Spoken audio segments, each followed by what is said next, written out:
আজ আবারও আমার আরেকটি ব্লগে তোমাদের সবাইকে ওয়েলকাম। আজ আমি বানাতে চলেছি ইলিশ মাছের তেল ঝাল, যেটা সত্যিই সুন্দর হয় খেতে। তাই প্রথমে কড়াটা গরম করে তার মধ্যে পরিমাণ মতো তেল দিয়ে আগে থেকে ইলিশ মাছে নুন হলুদ দিয়ে মাখিয়ে রাখা ছিল, সেটাই এখন ইলিশ মাছগুলো ভেজে নেব তেলের মধ্যে। ইলিশ মাছগুলো হালকা ভাজলে তবেই স্বাদটা ভালো থাকে, কড়া করে ভাজলে খেতে খুব একটা ভালো লাগবে না।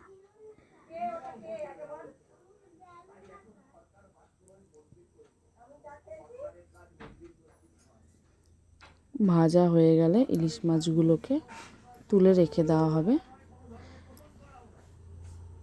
এবং সেই কড়াইতেই ওই ইলিশ মাছের ভাজার যে তেল আছে সেই তেলটার মধ্যেই 1 চামচ কালো জিরে ফোড়ন দিয়ে তার মধ্যে পেঁয়াজ ফোড়ন কেউ দিতেও পারো, নাও দিতে পারো। পেঁয়াজটা দিলে তবে টেস্ট হয়। পেঁয়াজ ফোড়ন দিয়ে ভালো করে পেঁয়াজটাকে ভেজে নিতে হবে। ভাজা হয়ে গেলে এই বাটিটার মধ্যে রয়েছে পোস্ত, তারপর সাদা তিল আর সর্ষে বাটা। ওগুলোকে কড়াইতে দিয়ে ভালো করে নেড়ে নিতে হবে, একটু কষিয়ে নিতে হবে। তার মধ্যে সামান্য পরিমাণ হলুদ আর কাশ্মীরি লঙ্কার গুঁড়ো দিয়ে ভালো করে কষিয়ে নিতে হবে।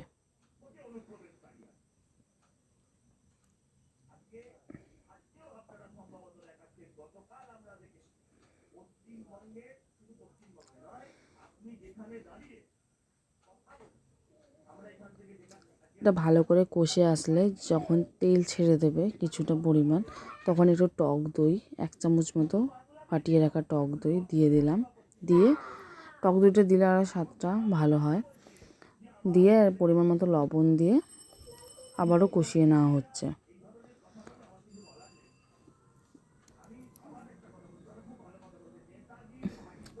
কষানো হয়ে গেলে এবার পরিমাণ মতো জল দিয়ে তার মধ্যে কয়েকটা কাঁচা লঙ্কা, যে যেরকম পরিমাণে ঝাল খেতে পছন্দ করো, দিয়ে ঝোলটা ফুটে আসলে ওর মধ্যে মাছগুলো দিয়ে নেওয়া আছে বসিয়ে রাখতে হবে। যখন হয়ে যাবে, জলটা যখন একটুখানি কমে আসবে ঝোলটা, তখন সামান্য পরিমাণ তেল দিয়ে গ্যাসটা অফ করে নামিয়ে নিতে হবে।